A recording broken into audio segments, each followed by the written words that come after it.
स्वागत है आप सभी का ग्लोबल आईटीआई यूट्यूब चैनल पे। दोस्तों ये वर्क्स आप कैलकुलेशन एंड साइंस की दूसरी क्लास है। ठीक, ये क्लास इलेक्ट्रीशियन, फिटर और ड्राफ्टमैन सभी ट्रेड के लिए कॉमन है।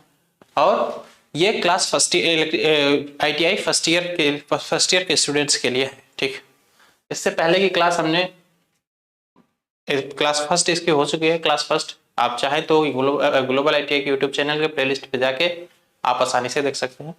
और इस क्लास की भी पीडीएफ और पिछली क्लास की भी पीडीएफ, यदि आप पीडीएफ डाउनलोड करना चाहते हैं तो पीडीएफ डाउनलोड करने के लिए आप इस वेबसाइट पे जाइए globaliti.org पे, और वहां से जाके आप पीडीएफ आसानी से डाउनलोड कर सकते हैं फ्री ऑफ कॉस्ट, और आप वहां पे मॉक टेस्ट भी दे सकते हैं। ठीक, चलिए पहला क्वेश्चन देखते हैं हम लोग क्लास का। पहला क्वेश्चन है 0.003 मल्टीप्लाइड बाई 0.5 का गुणनफल क्या है। 0.003 मल्टीप्लाइड बाई 0.5 का गुणनफल क्या है। देखो, दशमलव वाला गुणा करने में बहुत लोगों की हालत खराब हो जाती है। वो हालत इसलिए खराब होती है कि वो दशमलव देख के ही डर जाते हैं। ठीक है, तो इसको करने के लिए मैं दो तरीका आपको बता रहा हूँ। दोनों में से जो आसान लगे आपको वो कर लीजिएगा। ठीक, देखिए यहाँ पे लिख लो 0.003 और 0.5। ठीक है, ऐसे लिख के इसके बाद मल्टीप्लिकेशन कर लो। देखो ये कितना बना, 5 का मल्टीप्लाई इसमें करो तो कितना होगा। ये 5 का मल्टीप्लाई इसमें करोगे तो ये 5 के 15, 5 का 0 से मल्टीप्लाई किए तो कितना बचा 1। इसके बाद 5 का 0 से किए तो फिर ये 0 हो गया ना। इसके बाद फिर इधर करोगे तो ये भी 0।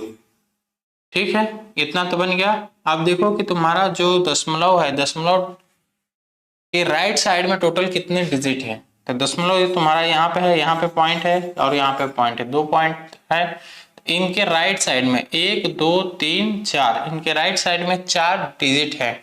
तो इनके राइट साइड में यदि 4 डिजिट हैं तो जो आपका दशमलव लगेगा, दशमलव कहाँ पे लगेगा, दशमलव भी 4 अंक पे लगेगा, दशमलव भी 4 अंक पे लगेगा। तो ये हो जाएगा आपका 0.0015, 0.0015, जो कि आंसर बी मैच कर रहा है। आपका आंसर बी यहाँ से बिल्कुल सही हो जाएगा। ठीक है, इतना तो क्लियर हो गया।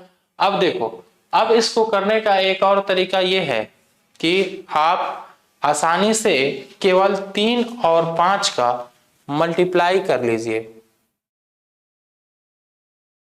केवल 3 और 5 का मल्टीप्लाई कर लीजिए। यहाँ पे देखो 3 गुणे 5 करो, कितना होगा भाई 15 हो जाएगा ना। 15 हो गया। इसके बाद देख लो कि कितना डिजिट पे तुम्हारा दशमलव लगा हुआ। तो दशमलव 1 2 3 4, 1 2 3 और 4, टोटल 4 है ना। तो इधर 4 अंक पे लगा दो। 4 अंक कैसे इसको बनाओगे, 0 0 और फिर यहाँ पे पॉइंट लगा दो। ठीक, एक यहाँ से भी आप आसानी से कर सकते हो दशमलव हटा के, तो दशमलव बाद में लगा लो। ठीक है, चलो दूसरा क्वेश्चन देखो। दूसरा क्वेश्चन है आपका, देखो दूसरा क्वेश्चन कितना लिखा हुआ है, 17.49 गुणे 5.9 डिवाइड बाई 6.5, डिवाइड बाई 6.5। ठीक है, तो देखिए इस क्वेश्चन को करने के लिए मैं थोड़ा सा शॉर्टकट मेथड अपनाता हूं। कैसे, 17.49 मल्टीप्लाइड बाई ये 5.5 है, सॉरी 5.2 है और ये 6.5 है। तो क्या मैं इसको इन दोनों में से दशमलव हटा सकता हूं, इन दोनों में से दशमलव आसानी से हटा सकता हूं। तो मैंने इसको लिख दिया है 52 और इस नीचे वाले को लिख दिया है 65, नीचे वाले को लिख दिया 65। तो ये हो गया तुम्हारा 13 चौका 52 और 13 पचे 65, 13 चौका 52 और 13 पचे 65। ठीक है, अब ऊपर वाले का मल्टीप्लाई करके लिख लो, फिर 5 से डिवाइड कर देना आसानी से। तो देखो 9 चौका 36, 36 4 चौके 16, 16 और 3 16 3 19, 19 के 9 हासिल 1, कैरी कितना बचा, कैरी बचा 1। फिर ये 4 का मल्टीप्लाई 7 में करो तो कितना हो रहा, 7 चौक 28, 28 1 29 तुम्हारा, फिर कैरी बचा 2, 4 4 एकम 4, 4 और 2 6, 4 2 6। 2 अंक पे 2 डिजिट पे तुम्हारा पॉइंट है, तो 2 डिजिट पे तुम पॉइंट लगा लो अपना। Divide by 5, divide by 5। आप 5 का डिवाइड कर दो इसमें, तो देखो ये कितना बनेगा भाई, ये एक बार गया, फिर यहाँ से ये यहाँ चला गया, तो एक हासिल इसमें गया, कितना बचा 13, 3 बार जाएगा 15 ना, ये 49 हुआ, तो ये कितना हो जाएगा तुम्हारा 49 हुआ, तो ये 9 हो गया, फिर ये 9 हो गया, फिर ये 9 हो गया, 13.99, 13.99। ऑप्शन डी, ऑप्शन डी यहाँ पे बिल्कुल सही हो जाएगा। ठीक, देखिए जब ज्यादा ही बहुत ज्यादा दशमलव दिए हो ना आपको, तो ऐसा करिए कि थोड़ा थोड़ा दशमलव हटा दीजिए, ताकि आपका जो सिंप्लीफिकेशन है वो थोड़ा सा आसान हो जाए, या कैलकुलेशन थोड़ा सा आसान हो जाए। हमने यही किया काम, यही किया है कि यहाँ से हमने एक दशमलव, यहाँ से अंश से भी और एक दशमलव हर से भी, दोनों से एक एक दशमलव हटा दिया, तो उससे हमारे भिन्न पे कोई प्रभाव नहीं पड़ेगा। ठीक, चलो नेक्स्ट क्वेश्चन देखो। यदि किसी 225 मीटर लंबे तांबे के तार को 900 भागों में काटा जाए तो प्रत्येक भाग की लंबाई कितनी होगी। अच्छा देखो, जैसे मैं आपसे ये बोलूं कि आपके पास 100 रुपए है, आपके पास 100 रुपए है, और 100 रुपए को आपको 50 लोगों में बांटना है। 100 रुपए को 50 लोगों में बांटना है, तो आप कैसे बांटोगे, 50 लोगों में बराबर बराबर भाग में बांटना है, तो आप क्या करोगे, आप सिंपली यही करोगे ना, यदि आपके पास 100 लोग हैं तो आपने लिया यहाँ पे 100, और 50 लोगों में बराबर बराबर भागों में बांटना है, तो 50 डिवाइड बाई 50 कर दिया, तो ये कितने बार में कटा भाई, 2 बार में ना। तो 50 लोग को आप 2-2 रुपए 2-2 रुपए देते जाओगे, आप 50 लोग को 2-2 रुपए देते जाओगे, आसानी से आपका पूरा बट जाएगा पूरा पैसा, और सबको बराबर बराबर भी मिल जाएगा। तो आप यहाँ पे क्या करो, आप यहाँ पे सिंपली भाग करो, जितना आपके पास अवेलेबल है और जितना में बांटना है बस उतना से भाग कर रहे हो। ठीक है, तो यहाँ पे जो क्वेश्चन दिया, क्वेश्चन ये दिया कि आपके पास 225 मीटर लंबा है, 225 मीटर लंबा तांबे का तार है, 225 मीटर लंबा तांबे का तार हमने ले लिया, इसको कितने भाग में बांटना है, 900 भाग में बांटना है ना, डिवाइड बाई 900 कर दो, डिवाइड बाई 900, 225 डिवाइड बाई 900 करोगे तो यहां से कर लोगे आसानी से, यहां से कर लोगे कि नहीं। यदि नहीं कर पाओगे तो इसको करने के लिए एक छोटा सा मैं ये बता दे रहा हूं आपको कि देखिए इसको करने का तरीका क्या है। इसको ऐसे करिएगा, 225 गुणे 9, सॉरी बाटा में 9 गुणे 100। ठीक है, तो केवल 9 से इसमें भाग दे लो, केवल 9 से भाग दोगे तो कितनी बार जाएगा भाई, ये 2 बार गया, 9 दूनी 18, कितना इसमें बचा था 4, 18 घटाने पे 4 बचेगा, 4 तो ये 45 बन जाएगा, 45, 9 से भाग करने पे 45 बार में कट गया, और बट्टा में तुम्हारा 100 बना हुआ, तब ये कितना बन जाएगा, ये 0.25 बन जाएगा, 0.25 मीटर, 0.25 मीटर में इतने भाग में, यदि 900 भाग में बांटना है तो 0.25 भाग में हमें बांटना पड़ेगा। चलो नेक्स्ट क्वेश्चन देखो, 529 का वर्गमूल क्या है। देख भाई, आप लोग 10वीं पास कर ले हो ना, 10वीं पास कर ले हो तो कम से कम आप लोगों को 1 से लेके 25 तक का स्क्वायर तो याद ही रहना चाहिए, 1 से लेके 25 तक का, 1 से लेके 30 तक होना चाहिए, लेकिन 25 तक भी यदि आप लोगों को याद है तो काम आपका बन जाएगा। ठीक है, चलिए जैसे कि मैं थोड़ा थोड़ा लिख दे रहा हूं, 1 से लेके 10 तक का तो सबको याद होगा, मैं 11 से लिख दे रहा हूं। ठीक है, 11 का स्क्वायर होता है 121, ठीक, 12 का स्क्वायर होता है 144, 13 का स्क्वायर 169, 14 का स्क्वायर 196, 15 का स्क्वायर 225, ठीक है, 16 का स्क्वायर 256, 17 का स्क्वायर 289, ठीक है, 18 का स्क्वायर 324, 19 का स्क्वायर 361, और 20 का स्क्वायर हो जाता है आपका 400। ठीक है, 11 से लेके 20 तक का मैंने लिख दिया। अब देखो यहाँ पे 21 का स्क्वायर होता है 441, 22 का स्क्वायर होता है 484, ठीक है, 23 का स्क्वायर होता है 529, 24 का स्क्वायर होता है 576, 25 का स्क्वायर होता है 625, 26 का स्क्वायर होता है 676, ठीक है। 27 का स्क्वायर होता है 729, ठीक। 28 का स्क्वायर 28 का स्क्वायर कितना होता है, एक मिनट रुक जाओ, और 29 का स्क्वायर होता है आपका 861, ठीक है। 30 का स्क्वायर हो जाता है आपका 900। 28 का स्क्वायर कितना हो जाएगा, 835, 9 4 3 2 5 6 6 764, 764 नहीं, 764 नहीं, एक मिनट जरूर, ये कितना बनेगा, 8 8 64, 8 8 2 16, 16 32, 32 6 38 के 8 हासिल 1 हासिल 3 और 2 2 4 4 3 7 784, ये बन जाएगा आपका 784, ठीक है। हाँ 784।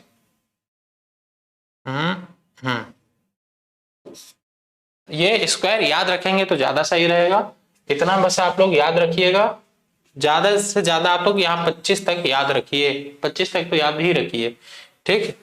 तो यहाँ देख लो इसमें कितने का है, 529, 529 आपका 23 का, तो यहाँ से 23 निकाल दो। अब बाकी का आप लोग एक बार याद जरूर कर लीजिएगा।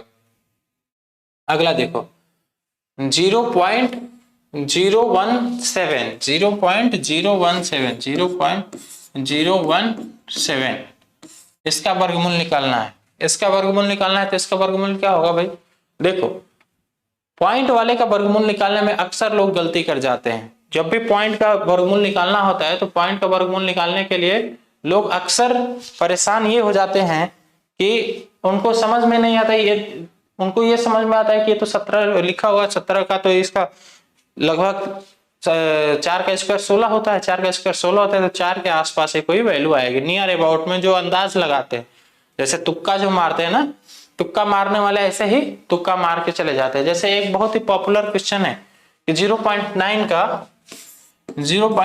का वर्गमूल क्या होगा।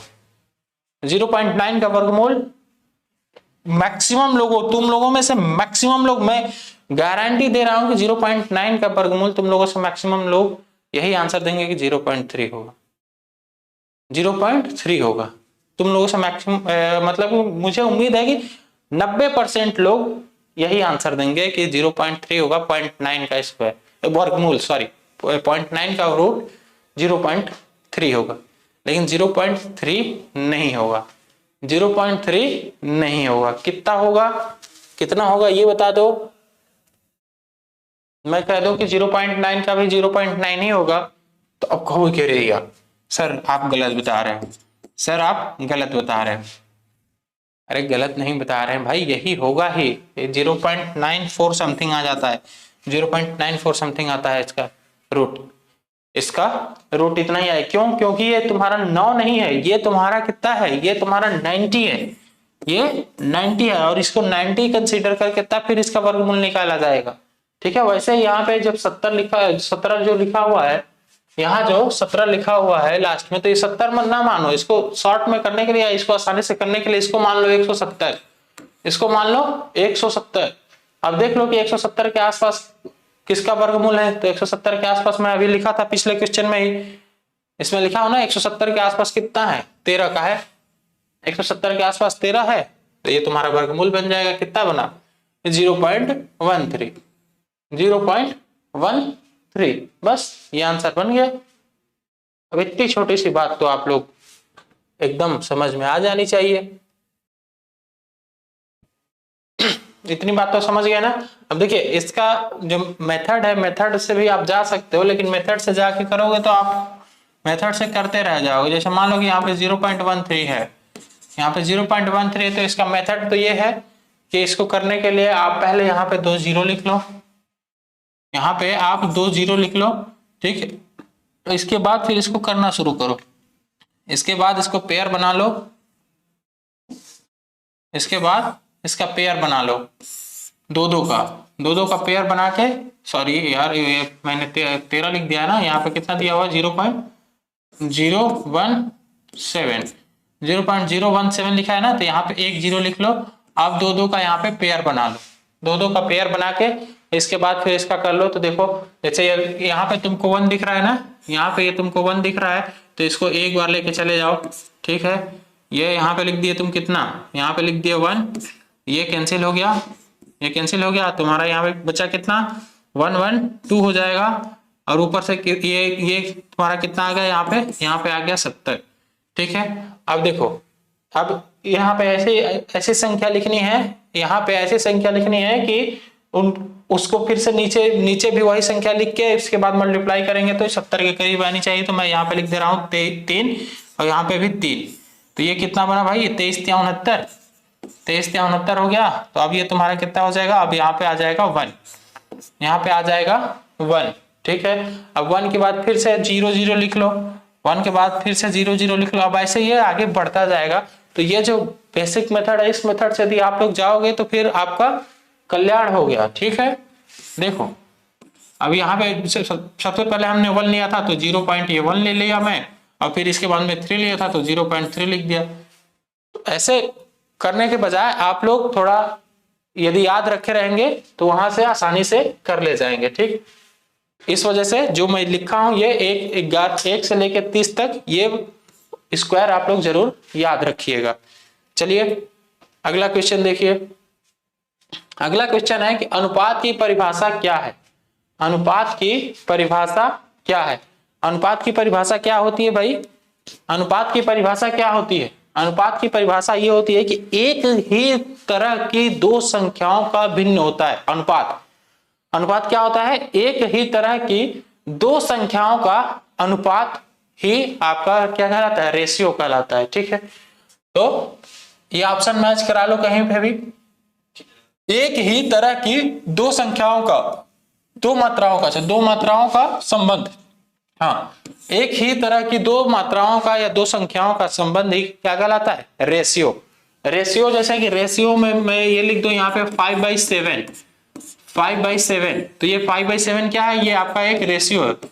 ये आपका रेशियो आपको यहाँ पे दिख रहा है ना कि ये जो 5 है और 7 है, ये दोनों क्या है, नंबर है, और ये नंबर सेम एक ही मात्रा है कि नहीं, ये दोनों के दोनों नंबर है। अब मैं यहाँ पे यदि लिख दूं, यहाँ पे मैं लिख दूं ऐसे कि श्याम बटा में 7, श्याम बटा में 7, तो भाई ये तुम्हारा एक नाम हो गया और ये एक संख्या हो गया, तो ये कोई रेशियो बनेगा क्या, यहाँ पे अनुपात बनेगा क्या, यहाँ पे अनुपात नहीं बनेगा ना। तो मात्रा जो है या संख्या कहिए वो एक तरह की होनी चाहिए, नेचर उनका एक जैसा होना चाहिए, तब जाके वो बनेगा आपका रेशियो। समझ गए बात को। तो यहां से ऑप्शन ए बिल्कुल सही हो जाएगा। चलो नेक्स्ट क्वेश्चन देखो। अगला क्वेश्चन है कि 40 किलो को 800 ग्राम में क्या अनुपात होगा। 40 किलो नहीं, सॉरी 4 किलो है, 4 किलो, 4 केजी का 800 ग्राम से क्या अनुपात होगा। 4 केजी को क्या लिख सकते हो आप, 1 केजी इक्वल टू कितना होता है भाई, 1 केजी इक्वल टू आप जानते हो कि 1 केजी इक्वल टू होता है, 1 केजी इक्वल टू होता है 1000 ग्राम, 1000 ग्राम, ठीक है। 1 केजी इक्वल टू होता है 1000 ग्राम। तो यहां से यदि मैं 4 केजी इक्वल टू लिखूं तो 4 केजी इक्वल टू 4 इंटू 1000 बराबर यहां से कितना हो जाएगा, यहां से हो जाएगा आपका 4000 ग्राम, ठीक है। आपका डाटा जो दे रखा है ये भी ग्राम में है ना, तो अब ये कह रहा है कि 4 किलो का 800 ग्राम से अनुपात बताओ। तो यहाँ पे लिख लो ये तुम्हारा 4000 है और बटा में 800, तो इसको काट लो, 2 जीरो से 2 जीरो कैंसिल हुआ, बचा कितना 40 बटा में 8, 40 बटा में 8, तो ये 5 बार में कट जाएगा, मतलब कि 5/1, 5/1 मैच कर रहा है। ऑप्शन ए 5/1 बिल्कुल सही हो जाएगा, ठीक। चल भाई अगला क्वेश्चन देख। What percentage of 80 is 20। What percentage of 80 is 20। देखिए इसका इंग्लिश कुछ अलग लिखा है और हिंदी कुछ अलग लिखा है। इंग्लिश में लिखा है कि 80 का कितना परसेंट 20 है, जबकि हिंदी में लिख दिया है कि 80 का 20% क्या है। 80 का 20% क्या है, ये भाई गूगल ट्रांसलेट है, इस वजह से गलत हो रहा है। और कहीं पे भी यदि क्वेश्चन दिया हुआ है इंग्लिश और हिंदी दोनों वर्जन में, तो वहां पे ज्यादा पॉसिबिलिटी यही होती है, ज्यादा पॉसिबिलिटी नहीं, हमेशा प्रेफर किया जाता है इंग्लिश वर्जन को, ठीक है। तो आप लोग थोड़ा सा इंग्लिश की भी आदत डाल लो, इंग्लिश वर्जन वाले को ही ज्यादा प्रीफर किया जाएगा। यदि इंग्लिश में क्वेश्चन सही लिखा है तो उस क्वेश्चन को बोर्ड कभी भी गलत नहीं मानेगा, उसको सही मानेगा। समझ गए बात को? देखो क्वेश्चन है कि व्हाट परसेंटेज ऑफ 80 इज 20, 80 का कितना परसेंट 20 है, 80 का कितना परसेंट 20 है। तो मैं मान लू कि 80 का x परसेंट 20 है, 80 का x परसेंट 20 है, x परसेंट 80 का x percent is equal to 20।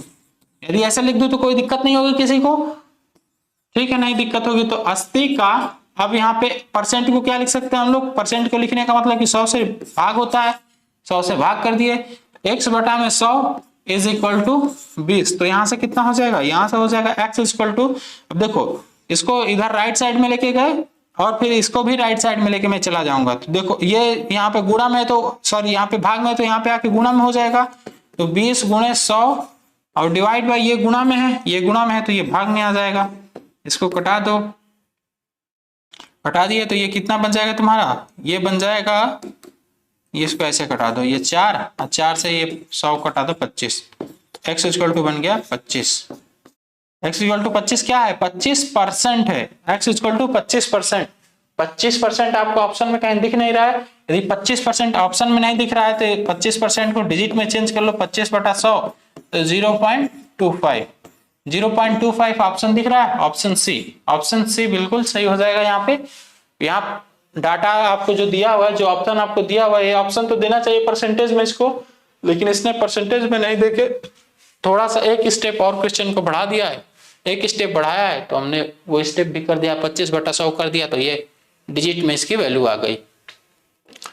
अगला क्वेश्चन देखो, अगला क्वेश्चन है 40 किलो का 8% कितना है, how much is 8% of 40 kg, 40 kg का 8% कितना है। देखो भाई 40 kg बोला है ना, 40 kg का 8%, 8%, तो देखो परसेंटेज लिखने का मतलब होता है कि 100 से भाग, परसेंटेज लिखने का मतलब होता है 100 से भाग, हमने 100 से भाग कर दिया। देखो ये एक जीरो से एक जीरो कैंसिल हो गया, अभी इन दोनों का मल्टीप्लाई करो तो कितना हो जाएगा, 8 चौका 32, 32 बटा में 10, 32 बटा में 10, तो ये कितना हो जाएगा भाई 3.2, 3.2। ऑप्शन मैच कराओ, option B, option B for Baahubali, यहाँ ऑप्शन बी बिल्कुल सही हो जाएगा। तुम लोग बाहुबली बोल बोल के लग रहा है बाहुबली सही में बन जाओगे तुम लोग, है ना। चलो अगला क्वेश्चन देख लो भाई, 52% को भिन्न में बदलिए, 52% को भिन्न में बदलिए। देखिए मैं आपसे अभी बताया कि परसेंटेज का मतलब होता है 100 से भाग। यदि कहीं पे हमने 1% लिखा है, कहीं पे हमने 1% लिखा है, तो इसका मतलब ये है बाबू कि ये 1/100 है। यदि हमने 2% लिखा है तो इसका मतलब ये है कि ये 2/100 है। इसी प्रकार यदि हमने कहीं पे 10% लिखा है तो इसका मतलब ये है कि ये 10/100, ये 10/100 है। ये केवल परसेंट, ये जो परसेंटेज का साइन है ना, ये परसेंटेज का साइन भाग में 100 को दिखाता है, भाग में 100 को दिखाता है, ठीक है। अब यहाँ पे पूछा है क्वेश्चन आपसे कि 52% को भिन्न में बदलिए, तो ये 52% लिख लो। 52% को लिखने के लिए क्या करोगे, 52% को लिखने के लिए 52 बटा में 100 कर दो, 52 बटा 100, 52 बटा 100, परसेंटेज हटा तो तुरंत 100 से डिवाइड कर दिया हमने। अब इसको थोड़ा सा सिंप्लीफाई कर लो, काटो इसको, 2 से काटोगे तो कितना बनेगा 26, ये बनेगा 50, मतलब 26 बटा 50, फिर से कट जाएगा क्या, फिर से 2 से कट जाएगा, तो फिर से इसको कटा दो, ये बन जाएगा तुम्हारा 13, ये बन जाएगा 25, तो 13/25, 13/25 आंसर हो जाएगा, 13/25 ऑप्शन सी, ये 13/25 लिखा हुआ है। ये है आपका 9/25, ये है आपका 11/25 और फिर ये है 17/25। हो सकता है ऑप्शन आपको क्लियर नहीं दिख रहा होगा, तो मैंने क्लियर दिखा दिया है, ऑप्शन सी, ऑप्शन सी बिल्कुल सही हो जाएगा। ठीक, चलिए उम्मीद है कि आपको क्लास समझ में आई होगी। धन्यवाद।